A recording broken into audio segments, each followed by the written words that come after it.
Hi guys, my name's Bill. Today in this video I'm going to show you how to clean a glass top stove. I'm going to show you the method that I use. I'm going to answer some questions that I have on a previous video that I made like 4 years ago on the same exact stove. That's kind of why I want to redo this video, make a little bit newer version and answer some questions. And also at the end of this video I want to show you how I removed the screws that were seized into the bottom of the oven that held the bottom oven pan in so you can get to the bake element. I'm going to show you how I got those out. A couple of you guys asked and I said I'd show you, so I'm going to show you at the end. Alright, so let's take a look at the top of the stove. I'm going to try the best I can. This is the big burner on the front left. And you can see there's a little bit of a ring around the edge of the burner. I haven't cleaned it yet. This is how I got it. And you can see all the scratches. I'm just kind of giving you like a before here. Notice how the center of these burners are real black. This one here is kind of hazy, the turbo burner. It's got like a white haze to it. A bunch of big scratches. A little bit of grease going around the edge. Not too bad. Real quick guys, before I start cleaning, let me answer a few concerns that you guys had on a previous video that I've made. I made the video like 4 years ago.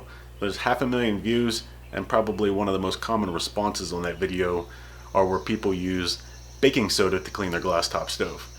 Well, I've never used baking soda to clean, so I can't compare the difference between baking soda and the glass top cleaner.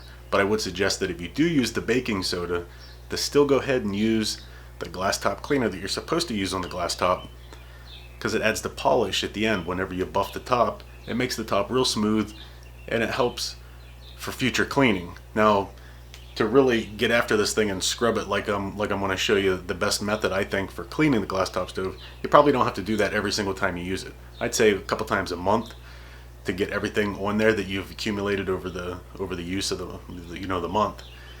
But so it's probably not necessary to do this every single time, because when you're using the glass top cleaner, the grease will clean up for the most part a lot better than if you just use baking soda. So that's my thought on baking soda. The other comment that I got was with scratchy pads and razor blades.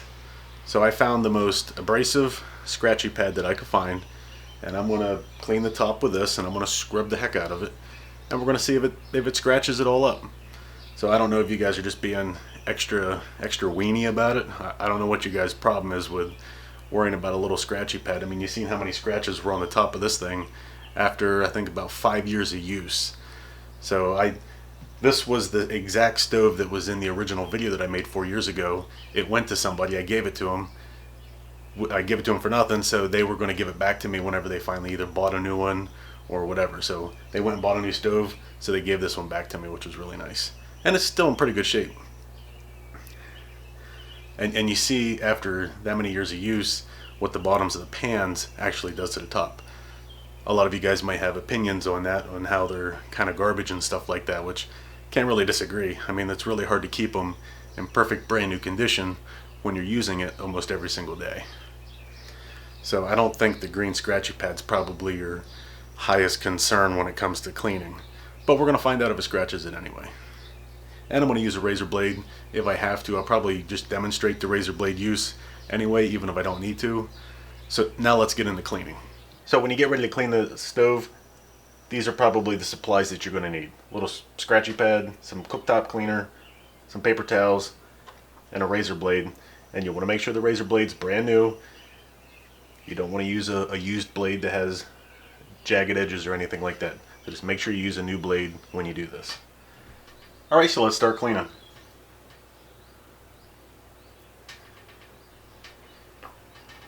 You want to put enough on that you can spread it around and cover the whole top.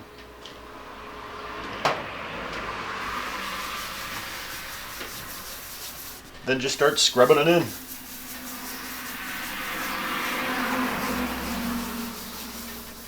You're going to feel areas that are real clean and real smooth, then you're going to feel areas that are real rough, and that's where the grease is. And you definitely want to spend more time on the rough areas where the grease is than the smooth areas. This top wasn't so bad, so And remember, this isn't something you have to do every single time that you use the stove. Maybe a couple times a month to get it back to good shape. Alright, now that we got this scrubbed in, this will probably take most of the grease off. But there are going to be some areas around the burners that are pretty caked on. And that's where you want to use the razor blade, especially if you're scraping on a spot and it just will not come clean. Then you want to take your razor blade.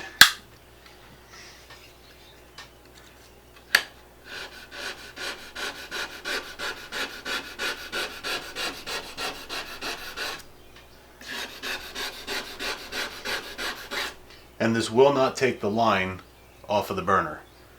People are always concerned about that, and you won't scrape that line off.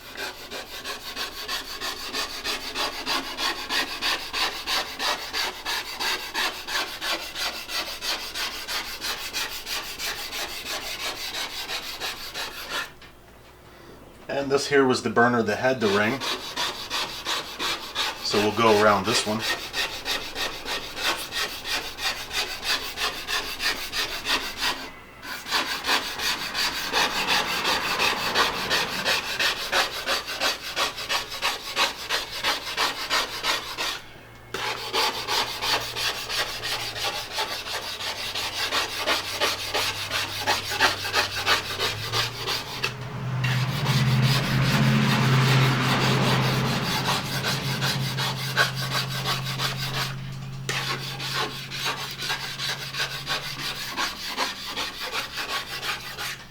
And that's pretty good. So we'll just scrub it one more time. And the top already feels a lot smoother. So now this is where you want to grab your paper towels and wipe off all the excess.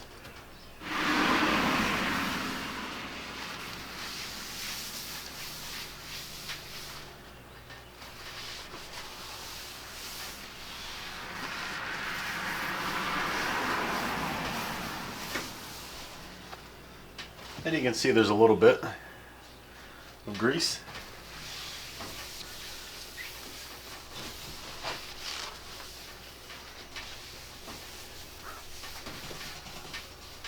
Now that I got most of it off, it's kind of hazy a little bit, so I'm going to grab a clean paper towel and then buff it till it shines.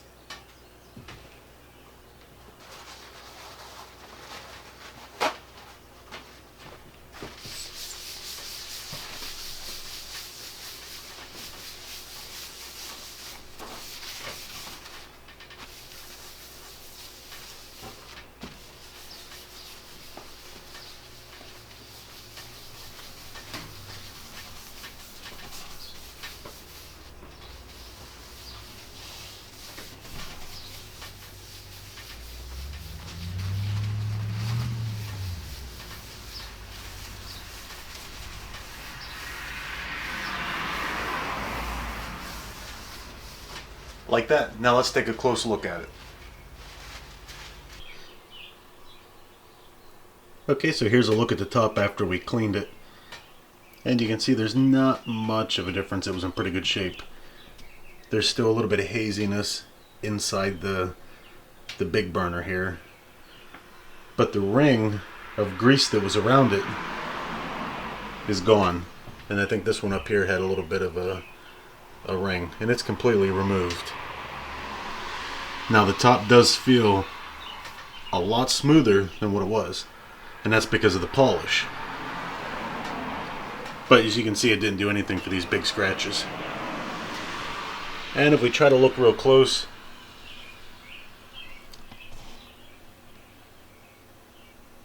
there's just scratches from the pan, if I can get to focus here. But there's not tiny little scratches from the scratchy pad or the razor blade.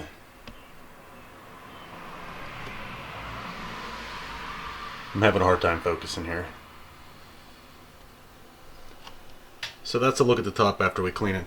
Now what I want to try to do on this burner with all the haziness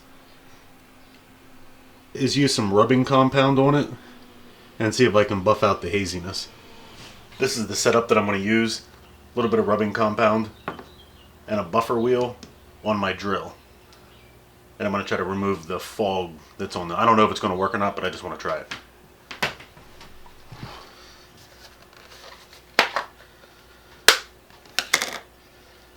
So let's put some of this on there.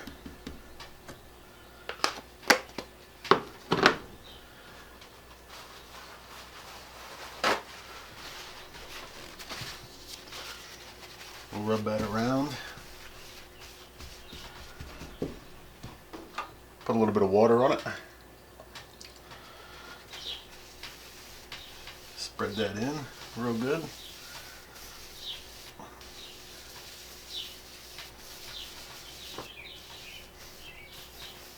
You want to use the drill on low speed because I'm sure this is going to be messy. You don't want to fling this all over your walls and yourself and everything else. So we'll get that spread around like that.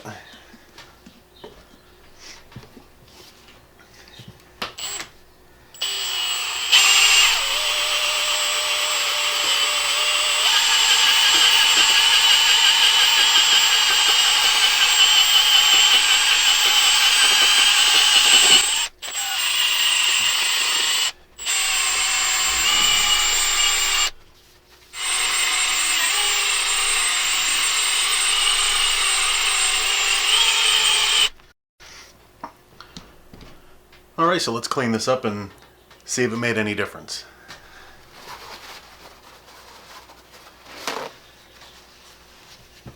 Alright, so looking at the burner after using the rubbing compound, it definitely took some of the haze out. So I'd imagine if I had maybe some rougher compound or spent more time on this burner, I think the rest of the haze would go away. Let me show you a close-up look. Alright, so here's a closer look at the burner, and in the center and down towards the bottom here looks a little better, but there's still a lot of haze around the edge of the burner here towards the line. So I don't know how effective that would be if you wanted to do the whole top, but it looks like it worked a little bit. I'm going to put a link in the video description to a guy who does a better job at doing this than I did. He uses some sort of metal polish and a buffer wheel, kind of like I did, but I'm not sure how the metal polish works. If you guys have any suggestions or any thoughts on glass top cleaning, let me know in the comment section. I'm definitely interested in hearing your guys' experiences and how it works for you and what you think is the best method. So if you like the video, go ahead and give it a thumbs up. If you're not subscribed to my YouTube channel, go ahead and do that now. And thanks for watching. Oh, that's right, you guys wanted to see how to remove those screws. Let me show you the tools that I used first. Alright, so here's the tools that I used. I used a Phillips head, and if you look at the head of the screw, it's very rounded. So someone must have had this apart before, but I was able to get like a tiny bit of a turn on it. Just enough that I could grip just underneath the head of the screw with my dikes and give it a couple turns. Once I could give it a couple turns, I just run this under and cut the head off.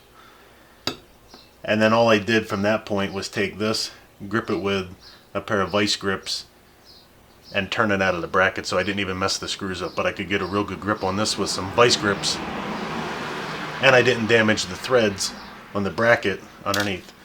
And that's how I was able to put 2 new 832 screws back into the bracket and just replace the screws. So that's how I did that.